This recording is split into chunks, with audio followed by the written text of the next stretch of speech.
Sullins. Nitro had a corporate boss to impress. Raw had a boss to keep in business. Today's landscape is very similar to all pro sports or shows. Streaming services is the competition for any WWE or AEW headliner to occur. A social media king, as they're doing now, to bring more eyeballs to the product. You don't have to reinvent the wheel. Just need a facelift every generation. All right, so the first part of that was a reference to what we were talking about when we were talking about competition spurning better product in the 90s, if you listened to us last week. Nitro with a corporate boss to impress, and Raw with a boss to keep in business. He agrees. Ringspan says, Sean, oh no, it is the talent, Sean. There are no larger-than-life men and women in pro wrestling anymore. Half of them look like my paperboy could kick their asses. It's a sad state when the marks are the ones now being presented as the stars. Who has a paperboy?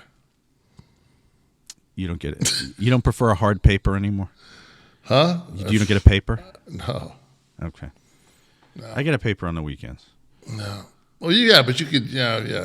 You can get the Times. I get the Times tossed onto my doorstep. I mean, yeah, I would, you know, what am I going to get? Somebody to drop a USA Today on my fucking driveway? No, that's no. News aggregation for those with no attention span. But I want to hit something on this last one. No larger than life men and women. I get that to agree. I loved the Bundys and the Andres and the Studs and the Nashes. Certainly had a place. There are some guys with great looks and girls with great looks in professional wrestling now. Okay, we talk about it every week. You know, I'm a Joe fan. I think Kevin Owens, I feel like could kick some motherfucker's ass in an alley. I mean, there's some believability there. It's beyond the look. It's the use and the charisma. Half of it is up to the talent, but the other half is up to how they're being used. So it's a conflagration of issues. Ringspan. Kevin, would you agree? I'm just going to try not to stutter in case somebody out there thinks I've got CTE problems. So try not to stutter because somebody was worried about me. Did someone say you stuttered? Yeah, I stutter all the time. Okay. So what happens is, you know, when you get excited, you just kind of just go off.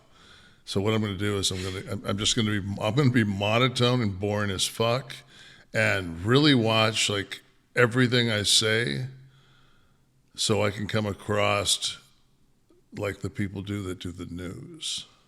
I was going to say, there's plenty of podcasts out there that you'd fit with if you did. Yeah. No, I watch some of the other people, and they make sure that they think about what they say before they say it. Well, so much of it is predetermined also. What people like about this show, and I've seen plenty of comments to offset any stuttering comments, is that spontaneity is evidence that it's real. So many more people enjoy this than the critics. The very few, I'm calling them critics like it's an assigned position.